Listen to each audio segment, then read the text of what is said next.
The last sentence that we did in our last session described how reason, the builder of mental knowledge, lost her confidence in effecting the magic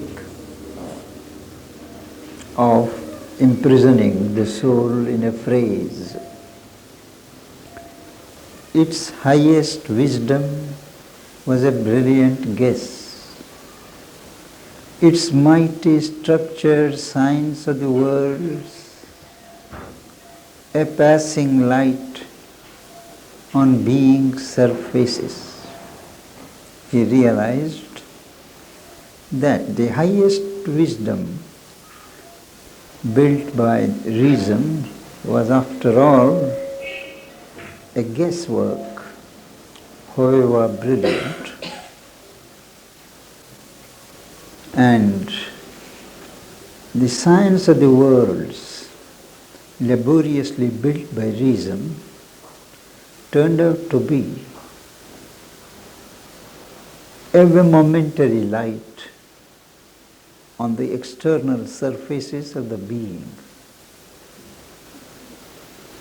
True enough for the moment, but not a true and lasting knowledge.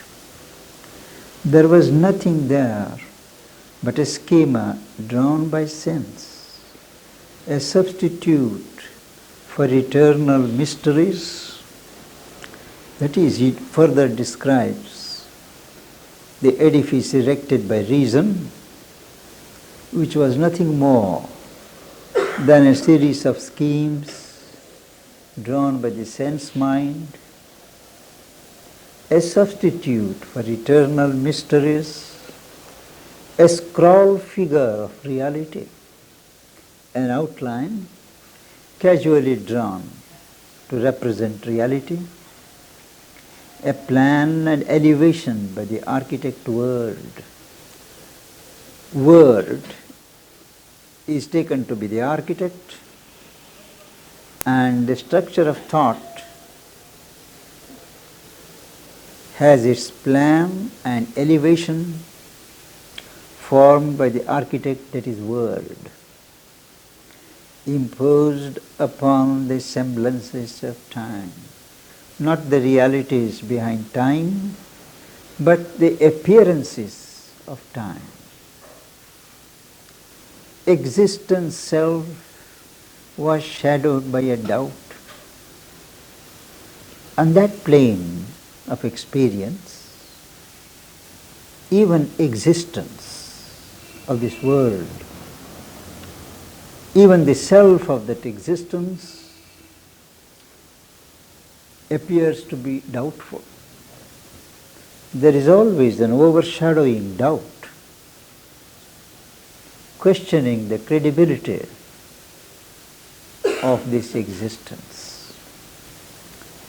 Almost it seemed a lotus leaf afloat on a nude pool of cosmic nothingness. Imagine there is a water, the surface of water of cosmic nothingness, and on that a lotus leaf is afloat. It can go down any moment, not steady, not stable. And the self of existence seemed like such a lotus leaf. This is the experience that one gets on the frontiers of the reasoning mind, where only the self, the witness self, is true, and the entire world looks like a passing show. And as we noted earlier, many a yogin has been misled into convicting this universe of unreality. But that is not the final truth.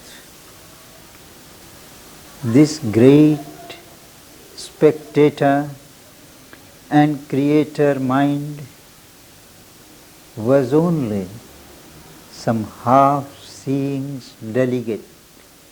He realized that this mind, which pretends to be the creator and the spectator of what it creates, is only a delegate, a representative of not full sight, but partial sight.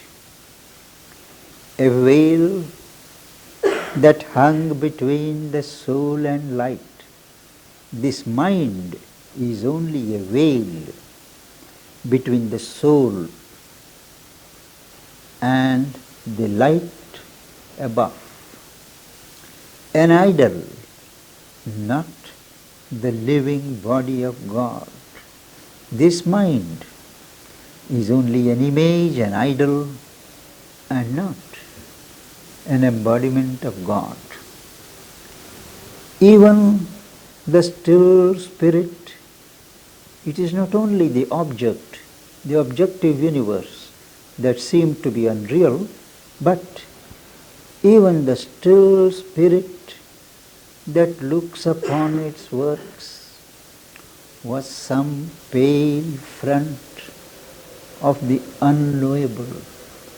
Even the watching spirit, the witness self, seemed to be a pale exterior of something unknowable.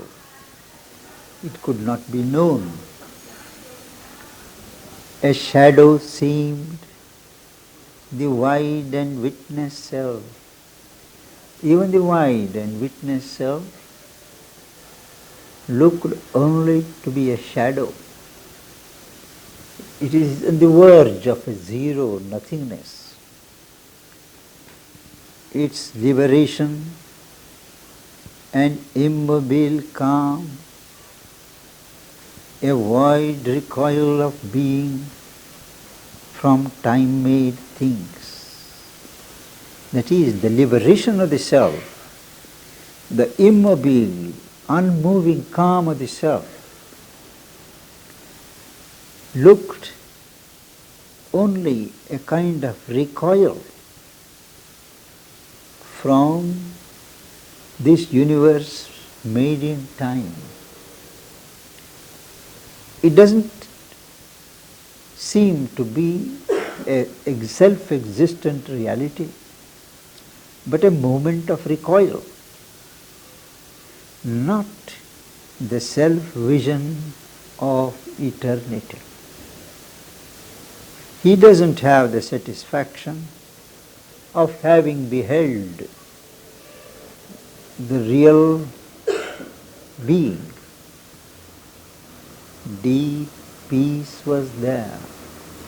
This is the characteristic feature of this experience of the nirvana of the mind, which great yogis like Shankaracharya had. And there they stayed. Deep peace was there, but not the nameless force.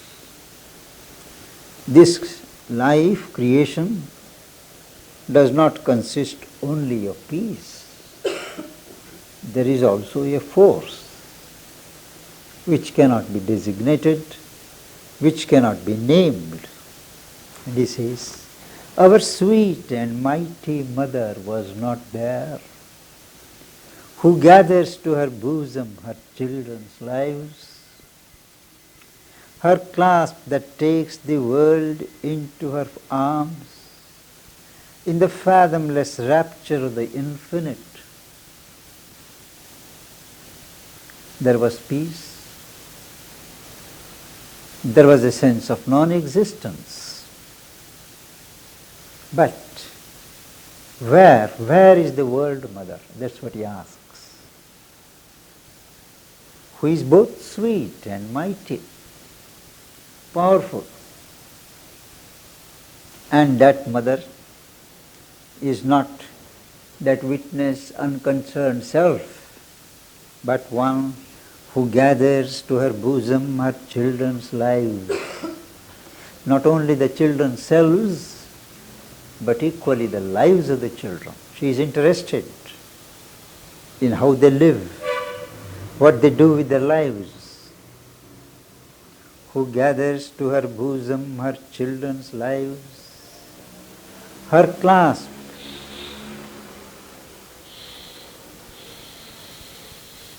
that takes the world into her arms, the sweet and mighty mother embraces and takes up the world into her arms in the fathomless rapture of the infinite.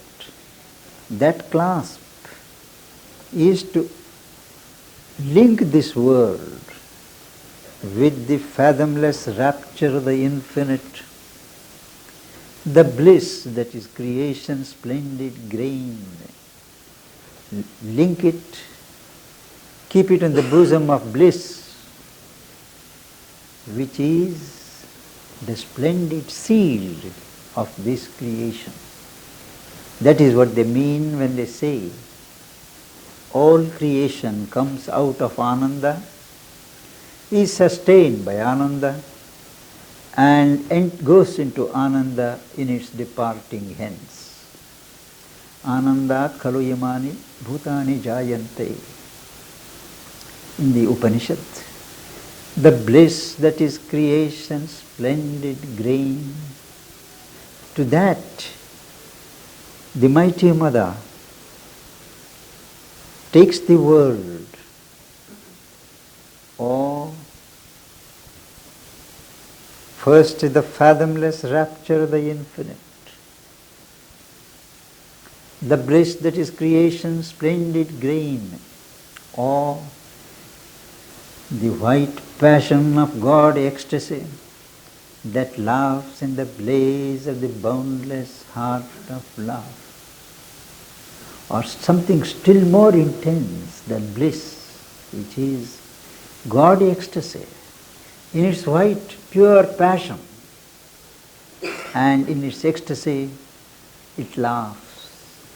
It laughs at all the sorrows and pains and miseries that the soul endures, because at that level all of them are transformed into waves and eddies of that bliss. That laughs in the blaze of the boundless heart of love. Hers is the heart of love. And in the light, in the blaze of that heart, that ecstasy, divine ecstasy, it laughs at all that frightens, at all that pretends to be the reverse of delight, of bliss, of ecstasy, because she knows that all this has emanated from her own being. Its grain is bliss. Its rapture is the rapture of infinity. And the ecstasy comes from the boundless heart of love. When Ashwapati realizes that she is not here, there is peace, there is silence, but that ecstatic experience of being held by the Divine Mother, who is both sweet and mighty, he says, he feels a greater spirit than the self of mind must answer to the questioning of his soul. His soul has been asking the question, where, what, how? And he has traversed plains after plains. And now he is in the world of the self of mind.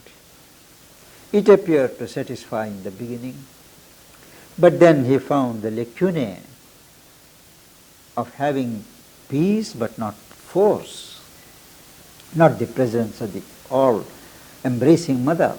And so he says, a greater spirit than the self of mind.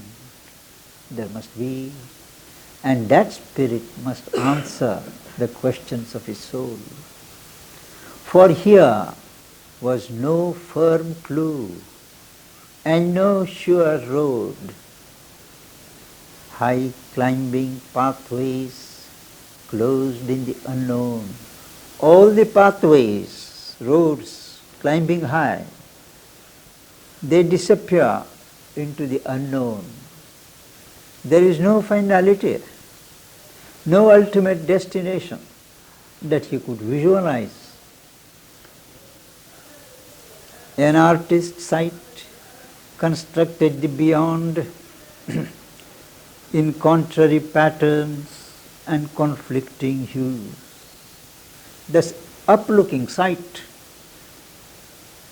of the human soul could only construct some picture of the beyond in patterns whose lines were contrary to each other, whose hues, colors were conflicting,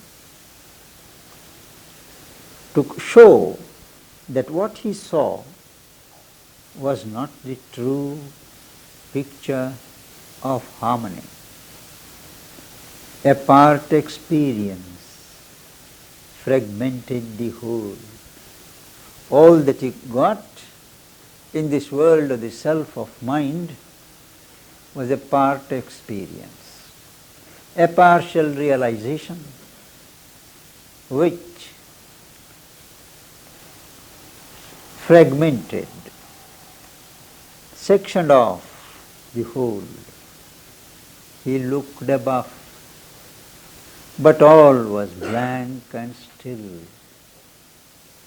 A sapphire firmament of abstract thought. That was the highest of the empire of the mind. A bluish vibration spread out of abstract thought, escaped into a formless vacancy. The highest reach of the mind, the thought mind, is a kind of formless vacancy, that is emptiness. He looked below, but all was dark and mute. Naturally, below the mind when he looks,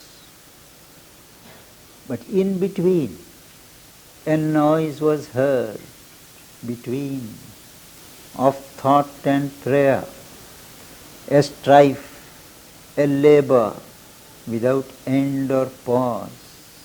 In between the below and the above was struggle and strife, a vain and ignorant seeking raised its voice. A rumor and a movement and a call, and that voice, that stir, he describes, a rumor, a vague kind of report, a movement and a call, a foaming mass, a cry innumerable, multiple cry, rolled ever upon the ocean surge of life. Life is like an ocean, and on the surface the waves are full of a foaming mass, a rumor and a movement and a call. Along the coasts of mortal ignorance, the boundaries, the shores of this ocean of life are the coasts of mortal ignorance. On its unstable and enormous breast of this surge of this ocean of life, beings and forces, forms, ideas like waves, jostled for figure and supremacy. They fight, they compete to get shape, outline, and to establish themselves, and rose and sank and rose again in time. And at the bottom of the sleepless stir, a nothingness, parent to the struggling world. At the bottom of all the stir of the worlds that were struggling, he sees a nothingness in conscience. A huge creator death, because he kills, and because he kills, there is an outbreak of fresh life. A huge creator death, a mystic void, forever sustaining the irrational cry, the cry of the inconscient, the cry of nothingness, forever excluding the supernal world. But it is very careful to exclude, to banish the delivering word from above. Motionless, refusing question and response, as if it is not living, as if it is indifferent to whatever question you ask. Reposed, this nothingness, beneath the voices and the march, the dim inconscience, dumb incertitude, the illit incertitude, unsteadiness, never being certain. That is the rule of the inconscient. When he looks down, he sees this inconscient. Two firmaments of darkness and of light. The firmament of darkness below and the firmament of light above opposed their limits to the spirit's walk. The spirit's walk is the walk of the soul, the adventure of the soul. It is limited on either side by two firmaments. It moved veiled in from self's infinity. The spirit's walk is veiled in, curtained from the infinity of the self. In a world of beings, the spirit walks in a world of beings and momentary events, momentary, moment to moment, where all must die to live and live to die. In this world, transitory world of ours, in order to live, we have to die at each moment. And we live in order to die at some point. So death and life are 2 points of some eternal progression. In order to live longer than our physical body permits, we have to die. And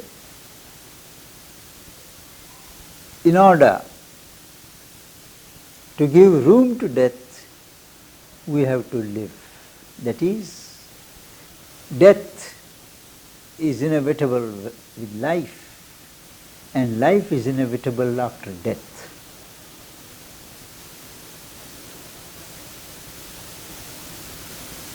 All have to live in order that one day they will have to die. In the present state of the universe, immortal by renewed mortality. This is the meaning of death. The soul, the spirit, when it dies, it is reborn. Its mortality is renewed in another body, and that is its immortality.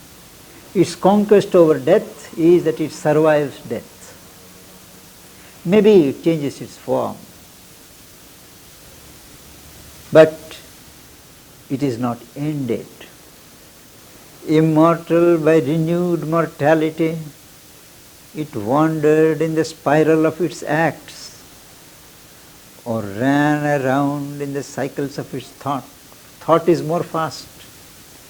It wandered in the spiral of its acts, or ran around the cycles of its thought, yet was no more than its original self. With all the running, with all the wandering, the spirit finds that it was no more than its original self and knew no more than when it first began. This is the final conclusion in the world of the self. The soul realizes that it has known nothing. It has become nothing more than what it was. To be was a prison. Extinction the escape. So extinction of the personality, extinction of the self, looks to be the liberation in the world of the self of mind. And so he has to proceed further to get an answer to the question of his soul, because he is not satisfied.